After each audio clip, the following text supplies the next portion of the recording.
When the panic about swine flu first hit, the meetings and events industry found itself at the centre of another storm. Was it really that safe to be holding public meetings? Brian Kirsch, MD of Eventia and Chairman of the Eventia Regulation Committee, is calling for some perspective on this hysteria. And also, he's here today to talk to us about how companies can protect themselves. So Brian, recently in an opinion piece you wrote for our web channel, you kind of sort of reacted quite violently against the sort of hysteria around swine flu.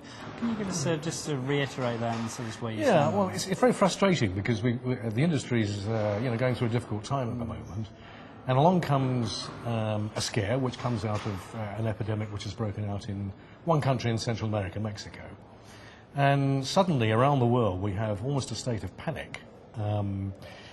OK, there are travel restrictions being imposed, but the whole thing seems to have got completely out of proportion to me. If you compare it with measles, for example, the mortality rate in the United States of measles is about 3 per thousand of infections. Swine flu is a third of that. It's about 1 in every 1,000 people, regrettably, has died because of it. 1 million people a year around the world contract malaria, 90% of them children in Africa. Yet we don't see this outcry and this concern about, we shouldn't travel to these countries. It's more about taking the right sort of precautions. So I think the whole thing's got out of proportion, and it has the potential to do great damage to the events industry, which is what concerns me. How do you think this overreaction has hit the events industry, and what can organisers and companies really do to kind of change the way people are viewing it? Well, we've certainly seen, I've heard stories of events being cancelled or postponed.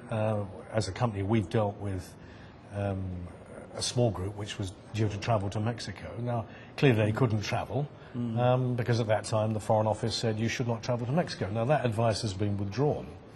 But I still sense a lot of fear out there. I mean, what this worldwide hype in the issue has done is to create fear. People are concerned that they shouldn't travel to a particular destination.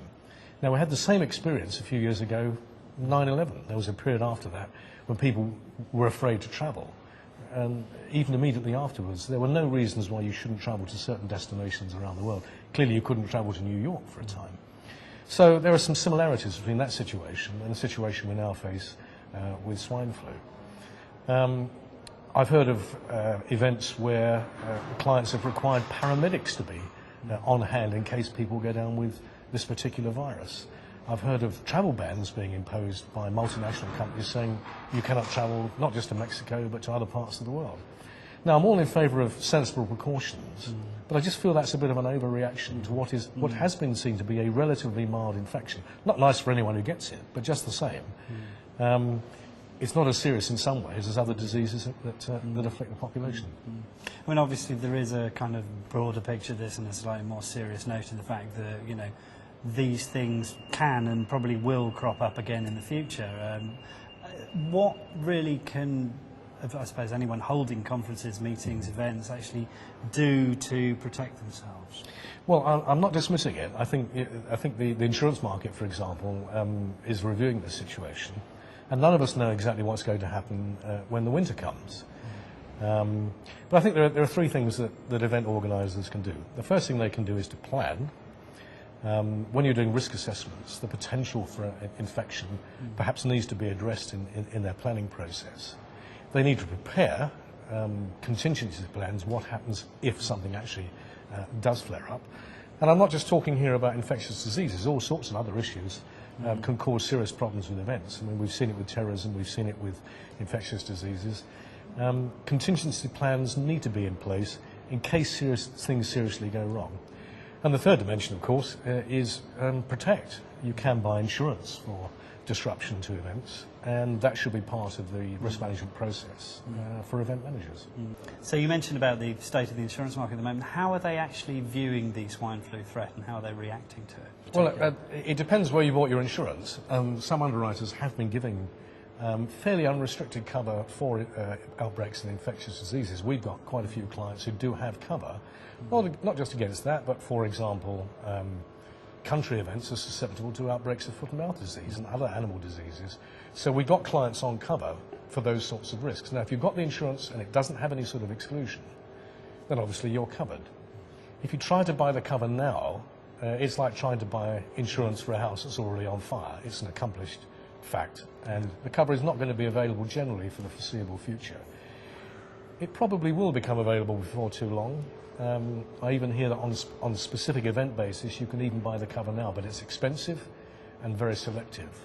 But I think as a whole the insurance industry will sit back, wait to see what its exposure is, and it'll certainly be the autumn before we see any general movement in that, in my view. There's another dimension to this. It's one thing buying the cover, but you have to ask, could you make a claim?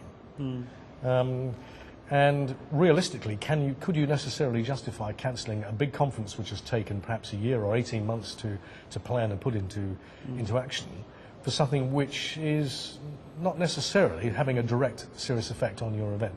Generally speaking, you can't insure against fear. You can't insure fear of terrorism, for example, but you can insure against actual terrorist act. That's why I say I think the insurance market will come round to this in due course. Looking at your role with Eventia, I mean, how has that association particularly been able to help people? Have there been incidences that have arisen? That's not specifically Eventia's role. That's the skill of the event management companies.